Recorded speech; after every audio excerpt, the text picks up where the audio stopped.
Hola a todos y bienvenidos a un nuevo vídeo en el canal de YouTube de faxandroid.com. Como veis, hoy estamos con un nuevo terminal Android, un smartphone de gama media que es el ZTE Grand S Flex.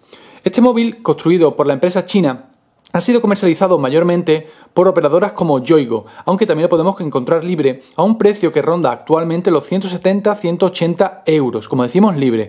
Es un móvil con un diseño bastante interesante, como veis, es una pieza única de plástico con otra frontal que incluye la pantalla. Esta dualidad blanco-negro que se rompe con la parte trasera, también en negra, que incluye el sensor de la cámara, el flash LED y una serigrafía que nos indica cuánta resolución tiene la misma. Como veis, es un terminal algo grande, tiene 130 gramos de peso, es un smartphone con una pantalla de 5 pulgadas y con unas prestaciones aceptables para la gama media y sobre todo para el precio que tiene, aunque hay rivales que tienen mejores prestaciones. Comenzamos diciendo que tiene un procesador dual core a 1,2 GHz con 1 GB de memoria RAM, con una interfaz personificada que vamos a ver luego un poquito más en detalle. Tiene 16 GB de almacenamiento y no cuenta con ranura para micro SD. Aquí solo hay una ranura y es para la tarjeta micro SIM, que introduciremos con una púa al estilo del iPhone o tantos otros móviles Android que ya funcionan de manera similar. El que no tenga micro SD puede ser un problema para algunos, pero la verdad es que tampoco nos ha supuesto mayor problema al tener 16 GB, como decimos, de almacenamiento interno. Hemos podido instalar juegos como Asphalt sin ningún problema, como os podéis imaginar, y luego lo vamos a mostrar. Tiene un chip Adreno 305 que hace que este tipo de juego lo mueva con aceptable soltura, y los fallos que vemos más que de rendimiento son de decisiones de diseño y de uso. Por ejemplo, la presencia de botones ápticos. No nos gusta, teniendo 5 pulgadas de pantalla, que se haya ido a esa solución, mejor dicho. Y hablando de la pantalla, tenemos un panel con una diagonal de 5 pulgadas, resolución HD 1280 x 720, y esto nos parece un poquito bajo, si bien la pantalla como tal nos ha parecido bastante aceptable. ¿Por qué? Porque tiene unos ángulos de visión bastante buenos. Como veis, se ve bastante, no distorsiona nada y a la luz del sol incluso funciona de forma aceptable. Como decimos, para ser un terminal de gama media, no nos vamos a comparar con móviles de 500, 600, 700 euros porque cuesta 3 veces menos que ese tipo de terminales. Dispone de 4G, hay que destacarlo, radio FM, no tiene otras opciones como por ejemplo NFC, pero la verdad es que es algo que no mucha gente utiliza. El uso, el manejo es bastante cómodo, tiene aquí una ligera curvatura y el hecho de que sea una sola pieza de plástico hace que sea cómodo de manejar. ¿Detalles que hubiéramos cambiado? Pues por ejemplo que los botones de volumen, aunque están bien situados, el de encendido lo hubiéramos puesto a esta altura como lo tienen los Sony, no aquí arriba. No es que sea un gran problema, porque como veis podemos pulsar de forma bastante sencilla. Los botones hápticos, como decimos, si lo dejamos pulsado al central nos vamos a Google Now, y si dejamos pulsado el de opciones nos vamos a la multitarea. Si dejamos pulsado el de volver, pues no hace nada. Como decimos, es raro que haya estos pequeños botones aquí, porque con esta diagonal la verdad es que nos parece más interesante los botones en pantalla, como los tiene el Nexus, el LG G3, etc. Pasando a otro aspecto de hardware, podemos comentar que la cámara nos ha gustado bastante. No es una cámara espectacular, pero para lo que podríamos pensar o podríamos esperar, pues la verdad es que ha sido bastante aceptable. La interfaz, como veis, es muy sencilla. Tenemos el flash, tenemos los modos de disparo para tomar la fotografía. Si pulsamos en disparar, pues directamente tenemos tomada la foto. No es especialmente rápido, pero no es especialmente lento. Tiene una resolución de 8 megapíxeles. Podemos cambiar, como veis, el tono del sonido. Y vamos a cambiarlo. Vamos a ir sobreimponiendo, como hacemos últimamente, fotografías que hemos tomado, eso sí, en este caso, a la luz del sol, con una solución, con un resultado bastante aceptable.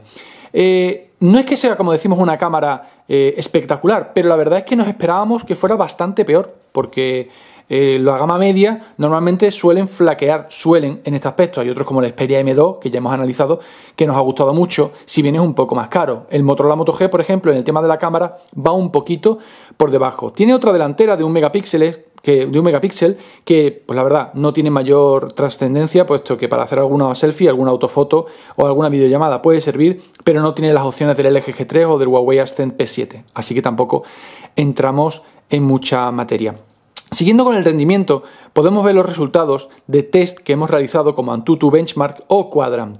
La puntuación, como aquí la veis, vamos a verla en un ranking de barras, como siempre.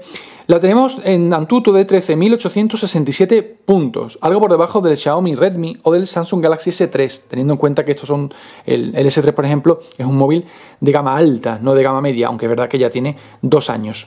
Si nos vamos a Quadrant, la puntuación es de unos 4.460, por debajo del HTC One X, es decir, otro terminal de gama alta de hace 2 años.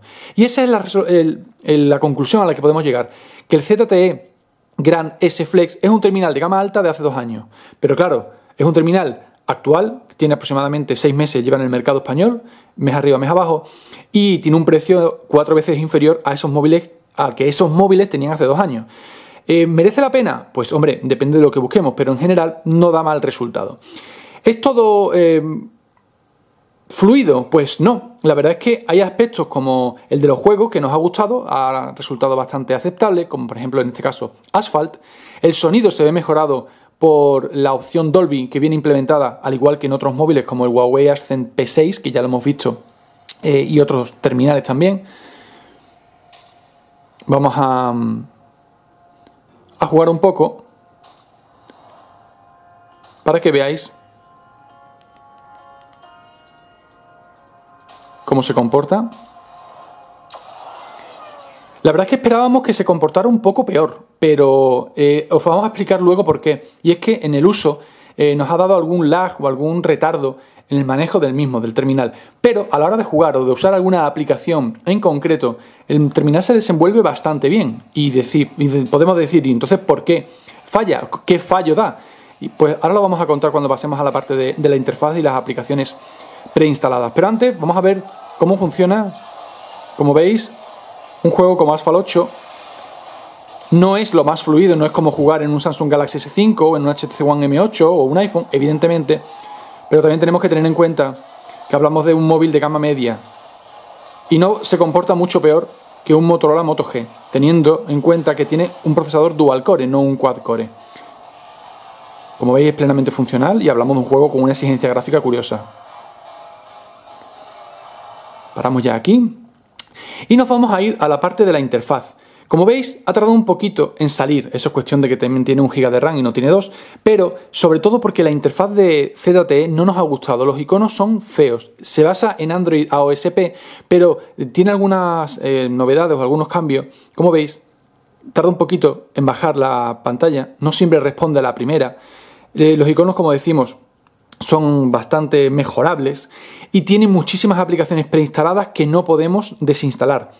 ¿Queremos desinstalarlas? Pues algunas sí, porque hay otras que son útiles, como por ejemplo My Easy Access. ¿Qué nos permite esta aplicación? Pues en la pantalla de bloqueo, en vez de dejar pulsado el candado para desbloquear, si pulsamos una vez y arrastramos, vamos a mostrar las aplicaciones que nosotros queramos para lanzarlas directamente. Podemos abrir directamente, por ejemplo, Dropbox sin tener que ir más allá de la pantalla de bloqueo.